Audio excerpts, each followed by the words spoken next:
ሰላም ጤና ይስጥልኝ የኢስማኤል ቲዩብ ቻናል ቤተሰቦች በክፍል 1 እና 2 ስለ ኤክሴል መሰረታዊ ነገሮችን አይተናል።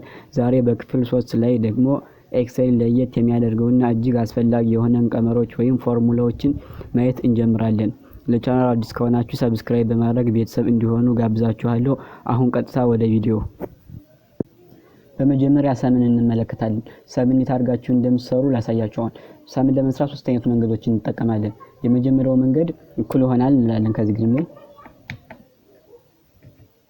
እኩል ይሆናል ከተጠቀምን በኋላ ከዚህ ካመጡት ተማሪዎች ከዚህ የተማሪዎች ስም አለ።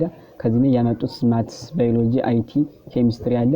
ከዚህ ግን እኔያስ እንዳዘጋጁት እናንተ እንዳታ ታስቀምጡና ከዚህ ግን ማትስ ያመጣውን የመጀመሪያውን ተማሪ አስቀምጣለሁ። ከዛ በኋላ ፕላስ ምልክት እናነካለሁ። አዛ ባዮሎጂ ያመጣውን እናካለሁ። ከዛ በኋላ ፕላስ ነካለሁ ደግሞ ነው። አዛ አይቲ ደግሞ ያመጣውን እናካለሁ። አሁን ደግሞ ፕላስ ነካለሁ። ከዛ ኬሚስትሪ ያመጣውን የመጨረሻውን ውጤት ከዚህ አስቀምጣለሁ። ከዚህ ግን ኢንተር ስትሉት ያመጣላችኋል ማለት ነው። ከዛ በኋላ ከዚህ ግን እቺ ምልክት ስትመጣ እንድቻርጋችሁ ይዛችሁ ወደ ተያራችሁ የሁሉም ተማሪ ይሰራላችኋል። ወይም ደግሞ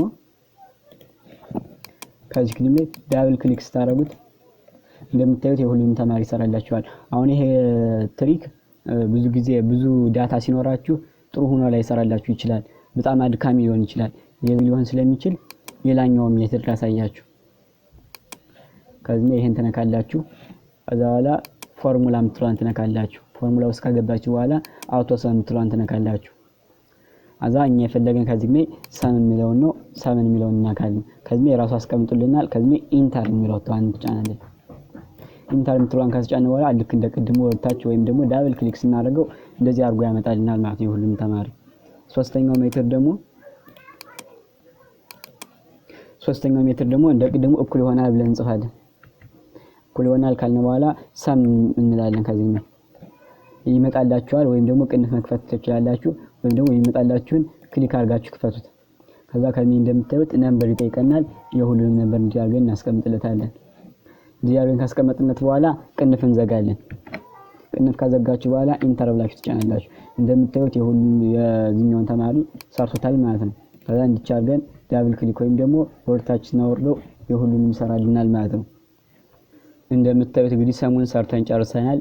አሁን ደግሞ ማሳያችሁ አቨሬጅ ይሆናል። አቨሬጅን ደግሞ ለመስራት ሁለት መንገዶችን አሳያችኋለሁ። ከሁለቱ መርጣችሁ አንዱን መጠቀም ትችላላችሁ። የመጀመሪያው መንገድ እኩል ይሆናል ትላላችሁ።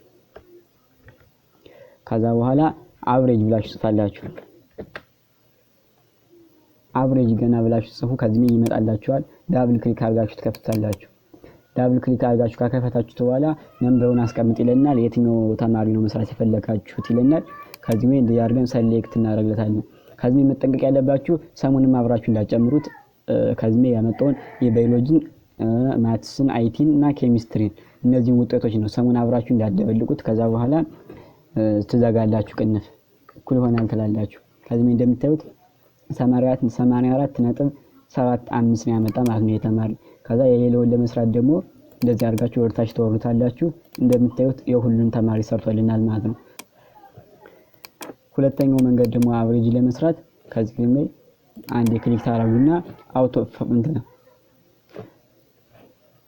ፎርሙላ ምትሏን ተነካላችሁ። ፎርሙላ ምትሏን ከነካችሁ በኋላ አውቶ ሰም ትገቡና አቨሬጅ ምትሏን ተነካላችሁ። አቨሬጅ ምትሏን ከነካችሁ በኋላ ከዚህ አሁንም እንደቀድሞ መጠንቀቅ ያለባችሁ ከዚህ ላይ አውቶ ሰም ስትሉት ሰሙን ማውሪ ይጨምርባችኋል። ሰሙን እናንተ እንዲቻርጋችሁ ትቀንሱታላችሁ ማለት ነው።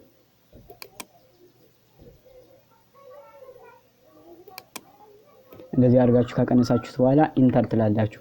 ኢንተር እንዳላችሁ ልክ እንደቀድሞው እንደዚህ አድርጎ ይሰራልናል ማለት ነው። ወይችን ወርታች አድርጋችሁ ደግሞ የሁሉንም ተማሪ እንዲሰራላችሁ ወርታች አድርጋችሁ መስራት ትችላላችሁ። ይሄ ደግሞ ካልሆነም ዳብል ክሊክ አድርጋችሁ መስራት ትችላላችሁ ማለት ነው።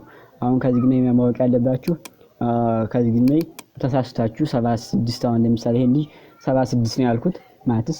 ከዛ በኋላ አሁን ተሳስቼ 16 ነው ያመጣው ብለበልና ተሳስቼ 16 ብለው ባስተካክለው ከዚህ እንደምታዩት ይቀንሳል ማለት ነው። አሁን ይሄን ደግሞ ማለት 18 ልበል። ከዚህ እንደምታዩት ይቀንሳል ማለት ነው። አቨሬጅም አብሮ ይቀንሳል። ሁሉም ነገር አብሮ እንደዚህ ስለሚቀንስ የፈለጋችሁትን ቁጥር ተሳስታችሁ እንደገና ብታስተካክሉ ችግር የለውም ማለት ነው። ዛሬ ሰምና አቨሬጅን አይተናል።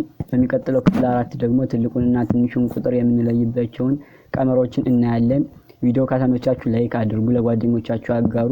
ሐሳብ አስተያየታችሁን ደግሞ ኮሜንት ላይ አስቀምጡልኝ። ለዛሬው አመሰግናለሁ። ጨርሰናል።